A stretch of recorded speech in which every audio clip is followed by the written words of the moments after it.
going where? It's a good program. It's like, okay, sophomore year, he was doing bad. And then he went to the Ohio State camp.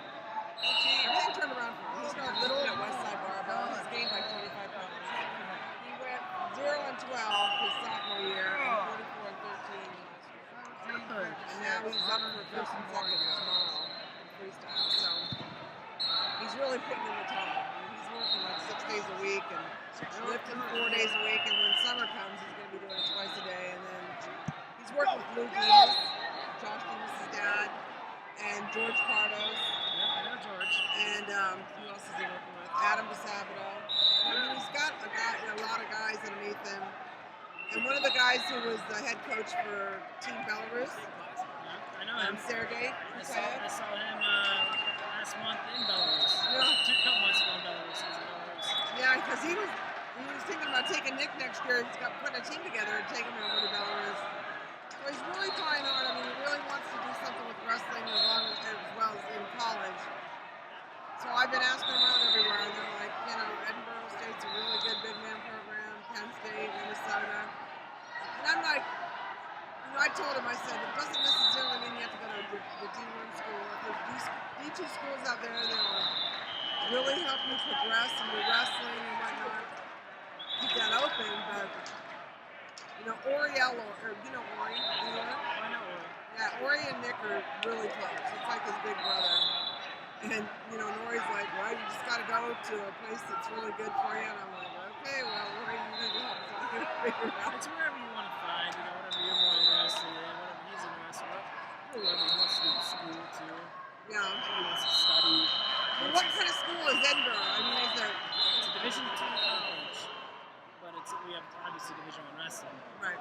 They're very well known for their, you know, animation arts. Studio and stuff like that. They're like big time in Disney films. But we have crim, we have business, no engineering.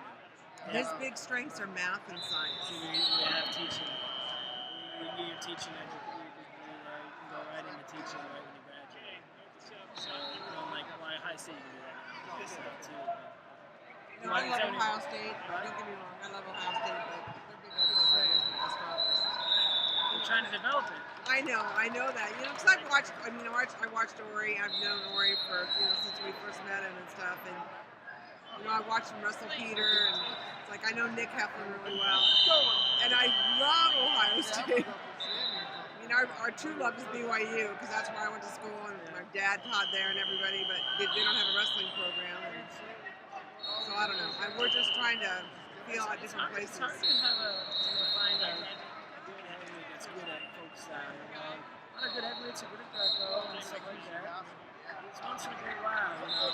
Tony Nelson is pretty good at both. So you see the size of him. Yeah. It looks like he makes Ori look kind of small. Nick's he's about 6'3" now and about 250. Good for him. Our heavyweight's 6'3", 260. What's that? Our heavyweight's 6'3", 260. Ernest James. He's a two-time national qualifier. Good kid. He hasn't turned the corner yet. Now tell me your name again.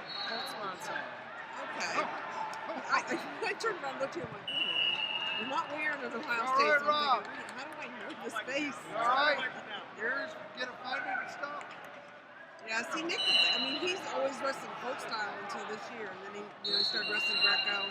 You have to do some Greco. Yeah, and it's really helped him. It's really helped him with his folk style wrestling. He just made the junior Olympic team, and he's also going to be on Team Ohio for the duels in Oklahoma. And if he does well tomorrow, then he'll get Fargo. So he's trying. He's moving along. So I'm looking at Bruce Barber, the nation's best wrestler ever, is the AD. Okay. So we also have camps there too. So I'm looking at those heavyweight camps. Jamel Dragnet, Jake Varner. Good lineup there at the camps this year. And we exclusively have heavyweight camps. So if he's looking like, you remember last year, like, you're looking for partners and stuff like that. You won't have a problem with 50, 60 heavyweights there. That's great, because that's where it seems to, everywhere we every club that I've looked at, like I was looking at Test Pass, and I talked to them, and they were like, "Well, we don't have any heavyweights." And everywhere he does go to a club where there are heavyweights, they're not competition for him. And I don't mean to sound like I'm bragging, but they're not at where he is right now with all the training he's been doing. So it's really hard to find someone. Like Lou's always saying, well, take advantage of it. Give them a leg, let them see what they can do, and then, get out of it. So Nick does that. He goes, it's kind of boring after a while. I'm like, I don't care. Just keep developing. It might be boring, but it's nice to hear that, after 0-12 season, 40-13. I like that. That's great. Good for him. It tells you that he's becoming a better person with wrestling. Learning some work ethic, perseverance. Oh, yeah. Well, it's funny, because just before he went to the Ohio State camp, we were talking after his wrestling season. He was like, I never want to be like this again. And I told him, I said, look, Nick, the situation that we're in with me and my health and stuff, I told him, I said, I can easily go upstairs and scrapbook your high school career and be done with it. But if this is something you want to do, I will knock on any door. I will make any phone call that I have to get you the opportunities. But you've got to commit and tell me what you want to do. And he went over to Westside, and they did an evaluation on him because Tom Ryan was the one who told him to go over there.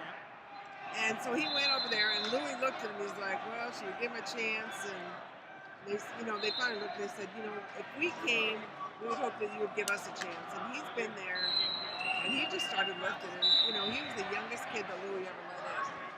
And he's just been so dedicated to it. And I told him after that, I go, you have 24 hours to decide what it is you want to do. And we were coming home from church that day, and I said, your 24 hours is up. He goes, Mom, I just pulled a sled around an industrial park with 600 pounds on it. I think I'm committed. And I go, as long as you tell me that, and I know that you always keep your word, then I'll do whatever it takes. And that's where he got to the place where he's now. He's just, we found opportunities, and we tried to get him out there. And he's had some tough losses, but I've even told him, I said, you learn from your losses. Exactly.